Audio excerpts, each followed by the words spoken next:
Looking at India's progress towards sustainable development goals, it is important to underscore this fact that India has been following the motto and the agenda of Sabka Saath, Sabka Vikas and Sabka Vishwas, which translates as together for everyone's growth with everyone's trust. So this very much resonates with the core principle of SDG that talks about leaving no one behind. Now, given that India is a federal country which places utmost importance on this and employs whole of government approach, leaving no one behind. Now, given that India is geographically and demographically very diverse, so therefore localized approaches towards planning, budgeting, implementation and monitoring becomes highly critical. And so therefore, we very much recognize the importance of the local context, in the light of sustainable development agenda. So whether it is about formulating, the relevant indicators for monitoring, for implementation, and also for ensuring a robust review and feedback mechanisms. So, if we understand, for example, somebody who's living in a remote corner of the country, maybe in the northeastern states, maybe in the Himalayan states, or maybe somewhere in the central part of Malwa region, or somebody who's living in the coastal part of this country. So there are so much diversity in the local context. The same indicator may not be very much relevant in the different contexts. And so therefore, the government of India and various state governments, also government at the district level and the Panchayati Raj institution in the villages and elected local body in the urban areas, all these decentralized government systems have recognized that we have to understand the local context and come out with locally relevant indicators based on the needs and aspiration of the common public. This is the approach through which SDG will really become realistic and bring real change in the life of people. So in the Indian context, the major crux of implementing SDG lies with the Niti Aayog, National Institution of Transforming India, the erstwhile the Planning Commission. It is the nodal body or the agency which has been entrusted with this important task of monitoring and evaluating the progress of SDGs, facilitating leadership, innovation, collaboration and capacity building across the states and union territories in the country. So, it promotes the idea of healthy competition and collaboration, where different government bodies work together in the partnership and they learn from each other's good practices and whatever different bottlenecks that different states or UT might be facing in their efforts of implementing SDG at the local level. So in this country like India, achieving SDG is only possible through localization, given the diversity of the local issue. We have more than 600,000 villages in this country. There are more than 8,000 settlements of different population sizes. So that is the extent of diversity of geography and demography and socioeconomic condition of the locations. So if you look at every 28 states and 8 union territory have implemented and embraced the agenda of sustainability at the local level.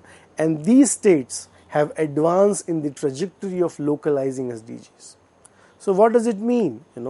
Whether you talk about the states or union territory, they have themselves brought out their vision for implementing SDG at the local level.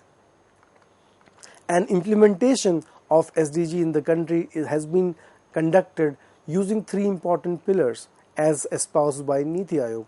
The first is creating institutional ownership, which means that it is the responsibility of the Niti Aayog Government of India to work with all the states and the union territory, provide them the blueprint, encourage capacity building, encourage, coming up their vision document, their own locally responsible strategies in order to implement the global SDG in consonance with the national priorities and make it relevant for the local state level condition.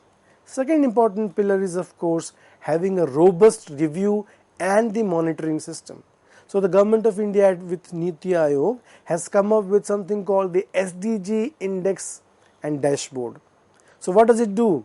It basically measures all the states and union territory on different SDG goals and indicators, and this practice has been implemented since 2018 onwards.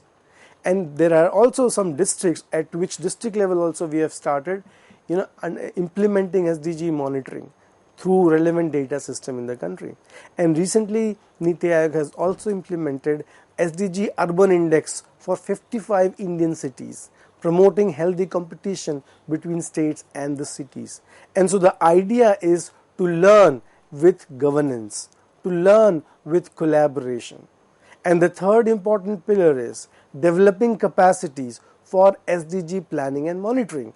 And this is very critical, because given the diversities and the issues at hand, which is so critical, learning from each other's agenda and action is important. So there is regular, advocacy, regular workshops which are being conducted by Niti Aayog in partnership with different state agencies in order to develop capacities among the resource person at various levels of administration. And the final pillar is promoting a whole of society or a Jan Bhagidari approach, which, as I was referring to, is basically horizontal collaboration. It is just not only the government at the particular level, union level, state level, district level, or Panchayati Raj level. The government has to tie its hand with the local population, civil society, private sector, academic research institution, common people. So basically the idea at the helm of affairs and at the different administrative level is how to make SDGs act as a public mass movement of development. And so these are major 3-4 pillars through which Niti Aayog has been working with various state governments in order to implement the localization of SDGs agenda. And so this way, if you look at the progress in the last 4 to 5 years, Government of India has worked with various state governments and came up with identification of important goals and targets through which credible action may be implemented on the ground. So if you look since 2018 onwards till date, there have been progress in terms of goals. So Government of India and various state governments are presently working on 17 goals, 16 goals where we have objective indicators, and 17th, which is partnership, we have the qualitative indicator. At present there are more than 120 indicators that Government of India has been able to identify in partnership with the states, and so these indices or these informations provide us very handful information. Where do we stand, or how much progress have we made, and how much road we have to travel in future. So this way, with partnership among different states and the union government, we are measuring how we are progressing. So in 2018 there were 62 indicators which were covered. Moving on, by 2020 there were 100 indicators which were covered, and by 2022-23 there are close to 120 indicators on which we have reliable information and on which action is being implemented. And so this is how localization of SDGs at the subnational level help us to understand where we stand, what are our strengths, and what are the important challenges. So let's take for this example, if you look at this data on the multidimensional poverty in the country, and this clearly shows that, for example, the state of Bihar, almost 52% of people are suffering from different forms of multidimensional poverty, which refers to economic, social, health. So this is the combination of different deprivations. So more than 50% people in the states are suffering from multiple deprivation, and they are categorized as poor. On the other hand, if you compare with Kerala, less than 1% of population in the state as a whole have multiple deprivation of poverty. So if you compare at the state level, this is an extent of variation that we have to address. And I'm sure if you go down within state, these disparity may be even more apparent. And so similarly, if you go to the other indicator, which is the status of child nutrition, in the states. So again, if you look at Bihar, more than 40% children in the states were observed or found to be under or malnourished. On the other hand, if you look at the state of Kerala, again less than 12% children were malnourished. So this clearly shows that there is a clear-cut geographical and spatial patterning of various development indicators, and thus it's important. So the idea is to learn what Kerala is doing well or some other state is doing well in order to achieve these important progress, whether it's about nutrition, whether it is about multiple deprivation or strengthening education or skill building. So in this way, these robust data ecosystems will help our nation and various states and union territories to work together. So localization, in India, if you look at, there have been 8 to 10 themes that Government of India has adopted and identified in order to implement the agenda of SDG at the local level. The first important theme is poverty-free villages and enhanced livelihood. And a lot of action is now being taken at the village level, at the micro level, where the development may be delivered to the local public. The second important theme is, of course, healthy village. So the idea is at the village level, the local people with the local government have to work together in terms of developing the health plan for the local citizens, similarly strengthening the local healthcare systems, promoting healthy behaviors in terms of yoga, in terms of water and sanitation. So in order to keep the village and villagers healthy and vibrant citizens. The third important theme is child friendly villages. We know that India is a very young country, wherein youth and children almost caters about 60% of our population. And given this size of population, it is very important that we should make our villages and our cities safe, secure and friendly for kids. And for that, decisive action is needed, and thus this has been recognized as an important theme of action at the village level. Fourth important theme is, of course, water sufficient villages. So the recent program of Har Ghar Jal, tap water provision to every household in this country, has been implemented in a mission mode level. So water sufficiency at the village level is critical. Government of India has recently conducted a huge atlas of identifying water bodies across country, and the whole idea is basically to understand where the water body exists, how can we rejuvenate them, and the idea is to provide tap water for all the citizens and all the households across villages in the country.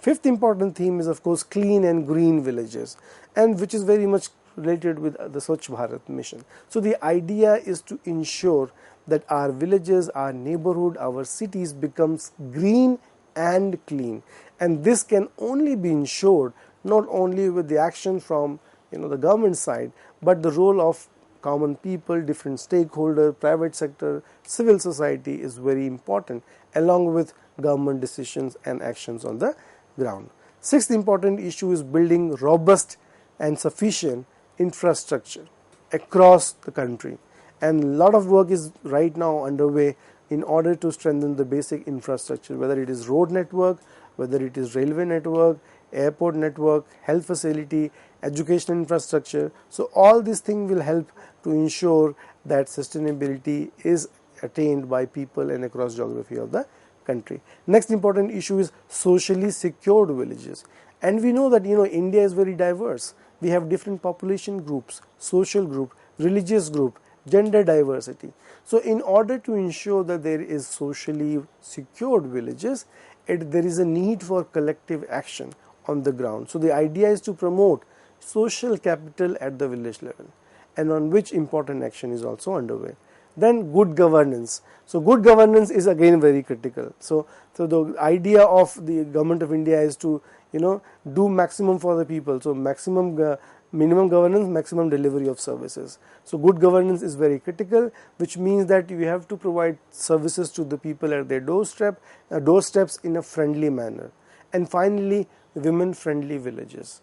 So as we know that 50% of population in any society are women, and it's very critical to understand the status of any society is reflected from the indicators of women and minorities. So in order to ensure that women can also participate equally on equal foot with men, it is critical to ensure that at village level, at city level, neighborhood level, safety and security is very important.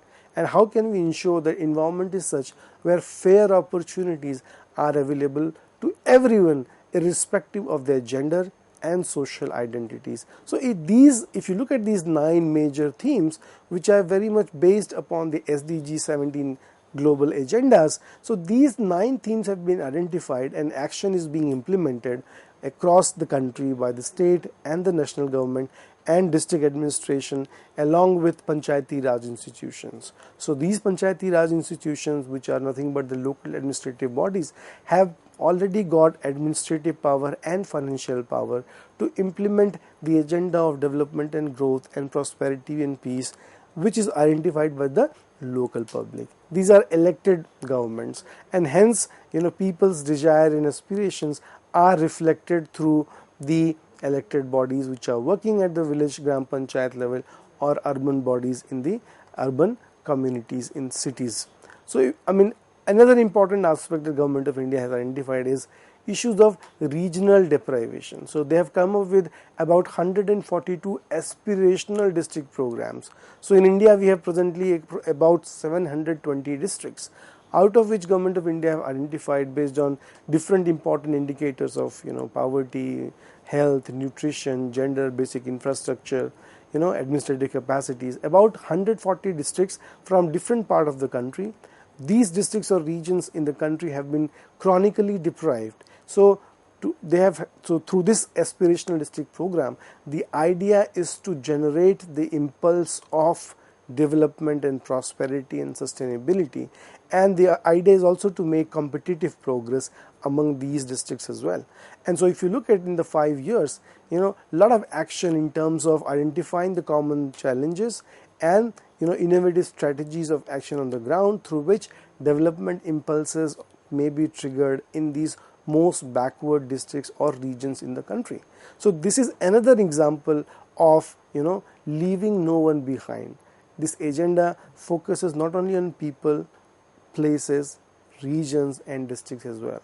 So therefore aspirational district program is also a very welcome step in this direction. Now, one of the example of SDGs is the gender equity.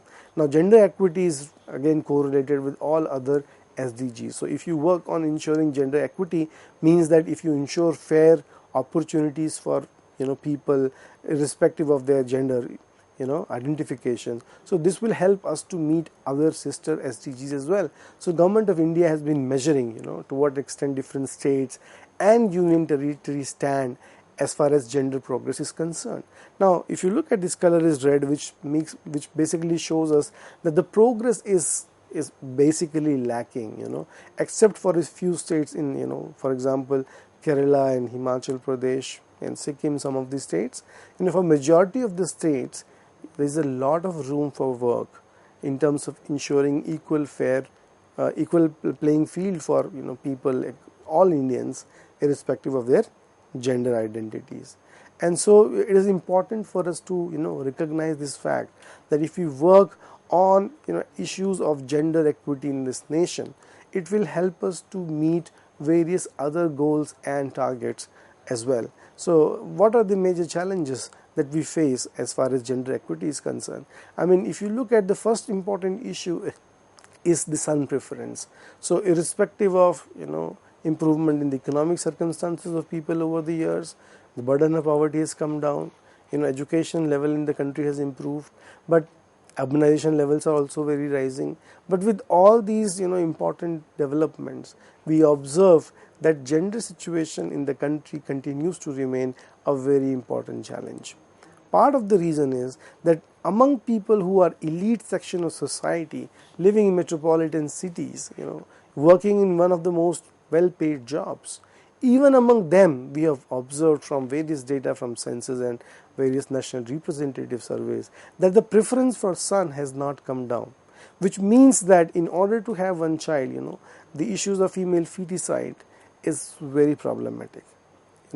Irrespective of all the legal instruments being in place, we still have studies and evidence which continue to show us that the preference for son or dispreference for daughter is quite rampant. It is not something which is only restricted among rural society or traditional society. Rather, it is more still very much prevalent in the elite section. So there is a need for value-based education which instills among citizens of this country the idea that irrespective of your gender or your biological sex, anybody can do, provided they get fair opportunities in life. Second important issue is, of course, the cultural norms in the country. So part of the reason is that starting from the families, the neighborhoods, the villages and cities, for some reason opportunities are not equally available for people from different gender identities. So what happens is that if suppose the family does not have resources, so whatever resources they may have, they would give preferences to son to investing the resources disproportionately across children of different gender or sex identities. So which means that a male child would get better education opportunities. Maybe he or she would be sent to private school for the studies. On the other hand, the girl child probably would not be sent to school. Rather, she would be kept at the house to look after household chores. And likewise, even in the professional space, we observe that opportunities for women are not easy. In the last 20 years, we have witnessed a very discouraging trend that the female labor force participation rate have been coming down. And this is again very alarming, because India right now is in a stage of demographic transition where more than 40% of people who are in the working age category. So, and both are male and female together. So if we do not invest and create opportunity equally for men and women together, India will not be able to achieve its maximum potential of demographic dividend. And so for the country, in order to achieve the economic prosperity and development, it is vital and critical that we invest in the education, skills, health and nutrition of all the citizens of this nation, irrespective of their social, gender and geographical identities. And this is what the sustainability localization agenda is basically focusing at, leaving no one behind. So gender issues are very critical if we have to ensure that we achieve sustainability at the ground level. Thank you so much.